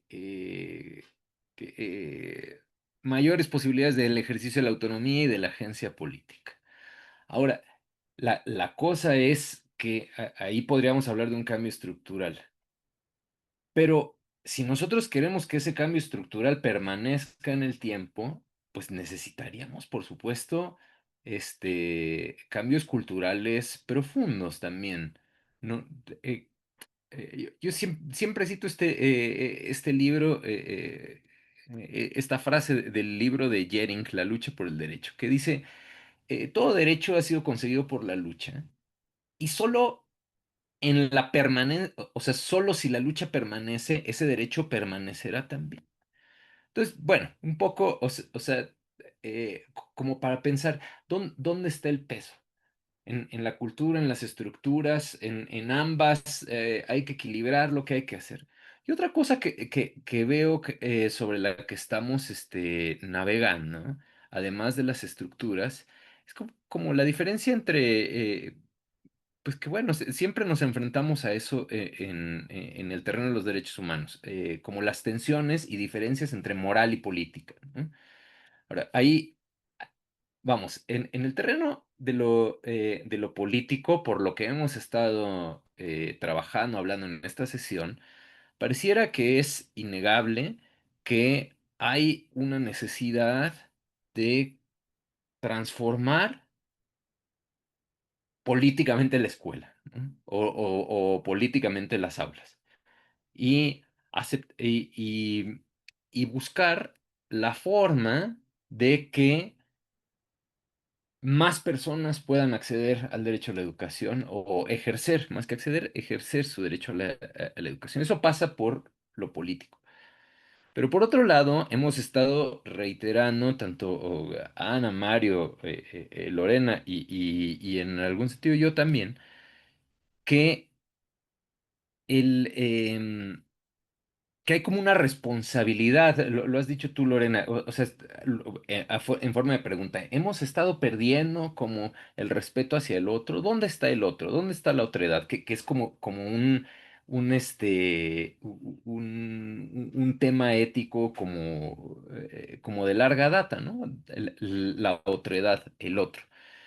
Entonces, ahí, claro, yo pensaba, ahora que hablamos, Mario decía que esta palabra de la simpatía que no daba, Ana puso acá en el chat sensibilidad, y bueno, yo recordaba como autores a los que he estado volviendo últimamente que decían que en el contexto de la ilustración escocesa, para como intentar darle un sustento teórico a la moral, se decía lo siguiente, o sea, la moral es una especie de sistema de espejos. O sea, entonces, o sea, ¿qué es lo que me hace a mí activarme moralmente? O sea, si nos imaginamos esta idea del sistema de espejos que puede ser un poco, pues, no sé, un cuarto lleno de espejos. O sea, el espejo es el otro o la otra, ¿no? Y entonces yo me veo en la otra, pero si yo soy un espejo también, pues yo reflejo lo que veo de esa persona en la otra y bueno, estamos todos así como reflejándonos. Y eso es lo que en el contexto de la ilustración escocesa se decía que activa la posibilidad de lo que ellos denominan simpatía, los mecanismos de simpatía. O sea, simpatía implica sentir el dolor del otro o sentir el placer del otro. Y eso, vamos, ahí, ahí es como otro asunto. O sea, yo lo plantearía en estos términos. ¿Es posible en las aulas con todas las diversidades? Más bien si es posible, ¿cómo haríamos ese sistema de espejos en las aulas? O más bien, necesitaríamos, o sea, a la vez que hacemos como trabajo político de transformación del aula de las instituciones, ¿cómo hacemos ese trabajo moral? O sea, el sistema de espejos es algo que yo recuerdo ahora, no necesariamente tiene que ser así, ¿no? Pero ¿cómo activamos y cambiamos los prejuicios? ¿Cómo desmontamos los prejuicios? ¿Cómo hago para sentir percibir que esa discapacidad que vive otra persona podría ser yo en cualquier otro, porque eso es lo único que te haría, o una de las pocas cosas que te haría reaccionar, ¿no? Que es lo que decía Mario hace rato, y que decía de este alumno que solo puede teclear con un dedo, ¿no? Pues ese podemos ser cualquiera de nosotros cualquier día, o sea, cualquier día me caigo de la bicicleta y mi mano ya no funciona más. Es decir, porque también parece que de pronto el problema con la discapacidad es que lo vemos en términos muy darwinistas, lo vivimos, no es que lo veamos. Solemos vivirlo en términos darwinistas como una selección natural, ¿no? Pues le tocó a tal persona como si nadie más, o sea, como si nunca me pudiera pasar a mí. Y la realidad es que a todos nos podemos quedar ciegos, ciegas, podemos perder el oído, en fin, podemos perder la movilidad. Todo, ¿cómo activamos eso? Entonces, siento que estamos como navegando entre estas dos tensiones, entre como lo estructural, cultural y lo político moral, y que pues todas esas cosas, yo sé que no las vamos a resolver ahora en los pocos minutos que nos quedan para cerrar este seminario, pero bueno, son cosas que veo ahí y me sumo también a su reflexión de las neurodiversidades. Yo lo he vivido en el aula y con preocupación, cómo ver alumnos que se asumen dentro de ese registro de la neurodiversidad, y me preocupa que lo utilizan como una categoría de identidad, ¿no? O sea, y que pareciera estar operando, o sea, como entre los diversos vacíos que experimentamos en nuestra época, de pronto pareciera que asumirse como neurodivergente, aunque no haya razón para hacerlo, pues te da como un espacio de identidad que te permite moverte. Pero claro que hay un problemón, hay muchos problemas ahí. Uno, el primero que yo me planteo es, ahora que decías, Lorena, del TOC. El TOC es una categoría psiquiátrica, ¿no? O sea, y tengo una infinidad de alumnos que han asumido esa categoría como parte de su, o sea, o sea, que no le hicimos, o sea, Foucault pasó así, ya, o sea, ¿por qué empezamos a asumir categorías psiquiátricas? Ya, ya ni siquiera es una cosa de que alguien más nos la imponga, porque esa era la tesis de Foucault, ¿no? Ahora yo la asumo, es mía, yo tengo TOC y, y construyo mi identidad desde ahí. Ese es un problema que veo, o sea, problema en el sentido de por qué está pasando esto. No porque lo condene moralmente, sino que me llama la atención. Y otro problema es que también esa operación de apropiarnos lo voy a decir así, de discapacidades ajenas, no es como muy preciso lo que estoy diciendo, pero, o sea, ¿por qué yo me voy a apropiar? Pareciera como una cosa, contraria a la simpatía o la empatía o la sensibilidad. O sea, yo me apropio del padecimiento de alguien más, aunque no necesariamente lo esté sufriendo, y al hacerlo vacío de contenido, ¿no? ese padecimiento, esa discapacidad que requiere acciones políticas, morales y demás. Y entonces, lo que hacemos con eso es generar un discurso en, pues como de desvalorización de un problema que es real, ¿no? O sea, las discapacidades existen, este, y las personas las padecen porque, es decir, yo supondría que una persona que vive con una discapacidad, probablemente una de las cosas que querría es dejar de padecerla.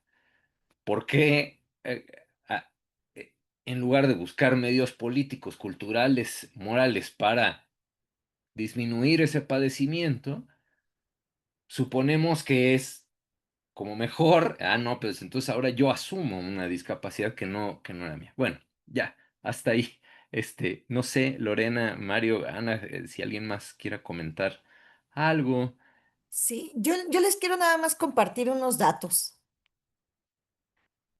No venía preparada, pero aquí los tengo. Que tienen que ver justamente con esta parte, ¿no? Pues bueno, como parte de algún trabajo de investigación, le pedimos al nivel de educación especial de Tlaxcala que nos pasaran lo que ellos los llaman, como bueno, sus registros de la población que atienden, ¿no? Y tenemos el registro del 2023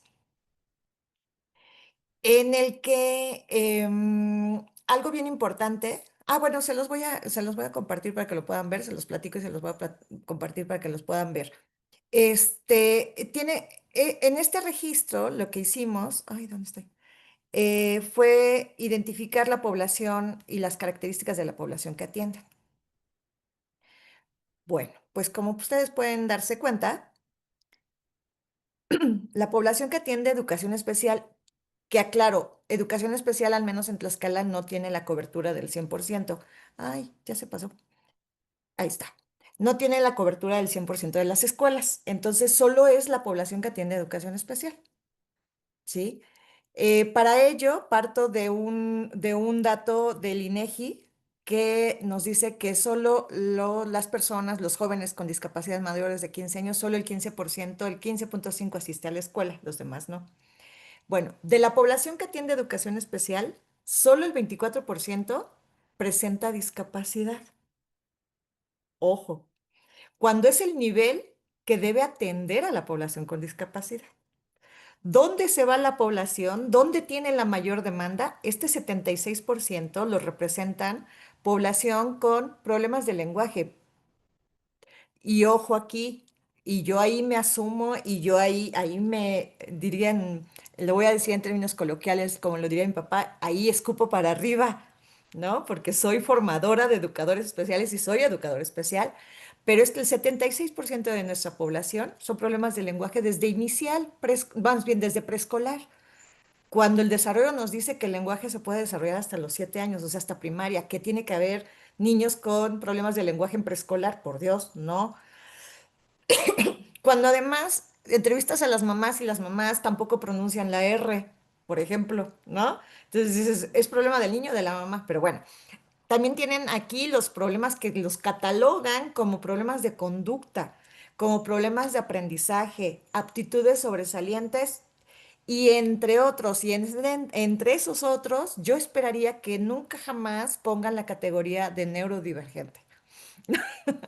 Porque entonces vendría yo a recordar una psicóloga que tuve en la universidad que decía, todo lo que no tiene una categoría en el DSM es el bote de basura, se va al bote de basura, ¿no? Allá queda. Problemas de aprendizaje, ahí quedan todos, ahí van todos, ninguno aprende. Bueno, de este 24%, pues obviamente está el 15% de discapacidad intelectual, el 2% de visual, el 3%, aquí tengo mi pantalla, el 3% de auditiva y el 4% de motriz. Aquí con estos datos tendríamos que estar pensando en la estrategia y cuando nos preguntamos dónde está el problema, yo aquí estaría pensando, si yo fuera la secretaria de Educación Pública, que espero que nunca, digo, nunca lo voy a hacer, pero si yo fuera la secretaria de Educación Pública diría, bueno, la mayor necesidad de capacitación para el personal de educación especial está respecto a, primero, de saber diferenciar cuál es la población objetivo y cuál no es tu población objetivo, cuál es la que puedes derivar a otras áreas y en cuál te tienes que enfocar y en ese sentido decir, bueno, tienes que atender el 100% de la población con discapacidad en edad escolar en Tlaxcala y después capacitarte en la discapacidad intelectual, ¿no? Estrategias, formas, etcétera, etcétera. Y de ahí me voy. Es decir, estos datos duros tendrían que tener un significado, nos tendrían que estar dando como este panorama de poder leer cualitativamente una realidad que viven nuestras escuelas. Y entonces yo digo, bueno, si tenemos el 2% en este caso, y, ay, voy. Es que aquí mi coso este no me quiere dejar. Si tengo el 2% de discapacidad visual, tengo que ver cuántos educadores especiales realmente trabajan, saben braille, ¿no? Y cuántos educadores saben lengua de señas para atender a este 3% de la población. ¿Y dónde está la población? No para que ellos vengan a donde esté el maestro, sino que el maestro pueda asistir a donde estén ellos, ¿no? Que es parte de la cobertura que tendríamos que estar cubriendo. ¿No? Entonces, pues bueno, quería yo compartirles esta parte que tiene que ver también con en ese sentido de dónde están los problemas, pues bueno, yo creo que nos los podemos repartir entre todos y eso es lo más preocupante, ¿no? Porque cuando es mal de muchos, entonces es consuelo de unos pocos. Y mi papá decía que era consuelo de tontos, pero yo no quiero pensar en esa parte, ¿no? Yo pienso que sí tenemos que ir haciendo cada quien lo que nos toca y hacerlo bien, ¿no? Y en ese sentido es donde yo asumo, al menos yo, Lorena, asumo mi responsabilidad como docente universitaria, formadora de educadores especiales, la gran responsabilidad que tengo, porque yo puedo echar a perder 20 en un semestre, 25 máximo, pero ellos en el transcurso de toda su vida laboral, ¿cuántas personas y cuántas familias se las arruinan, ¿no? Les arruinan su vida a esas personas y a esas familias durante cuántos años de servicio, 40, entonces serían muchos. Entonces yo creo que ahí la parte, en este sentido, mi sentido moral, mi sentido ético no me permite tomar nada a la ligera, ¿no? Pero bueno, nada más quería compartirles estos datitos, que no los traía yo a la mano, pero ahí estaban. Lorena, te agradezco mucho. Bueno, si ya no hay más comentarios, vamos a ir cerrando. Yo les agradezco muchísimo a todas y a todos quienes estuvieron acá, pues haber ofrendado su sagrada noche con sus familias para venir a discutir sobre DESCA, sobre educación, sobre discapacidad, sobre derechos humanos en general. Y bueno, aprovecho la ocasión para comentarles que este es muy probablemente el último evento público en el que estoy en la Universidad de Tlaxcala por el momento, porque mi estancia postdoctoral está llegando a su fin. Después de 4 años, ahora a finales de septiembre sería el último, bueno, ya septiembre es el último mes de esta estancia que he disfrutado muchísimo estar con ustedes y pues quiero, por supuesto, agradecer públicamente a Mario que me ha asesorado y me ha acompañado en todo este proceso. Creo que hemos hecho cosas muy ricas, muy interesantes, bueno, productivas, en fin. O sea, todo lo que pueda decir de lo que hicimos, pues creo que ha sido algo muy positivo para la universidad, y para mí, por supuesto, y pues quiero agradecer, por supuesto, a Mario, siempre tendrá todo mi agradecimiento por haberme traído, recibido y apoyado en todo.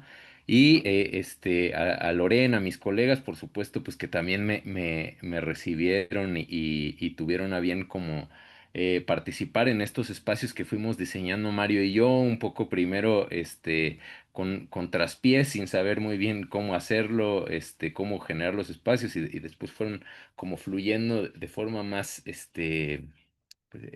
fluyendo de forma más fluida, voy a decir, fluyendo de forma más fácil. Y por supuesto, pues a ustedes Ana, David, Gabriela, que hemos compartido el aula también, yo siendo su profesor, que ya saben que siempre esa categoría de profesor la cuestiono y las veo más como mis iguales, como colegas que estamos aprendiendo y que tenemos a veces más horas de vuelo, menos horas de vuelo. pues también todo mi agradecimiento. Y bueno, pues eso, por el momento, yo me despido, pero espero que nos podamos volver a encontrar prontamente. Muchas gracias.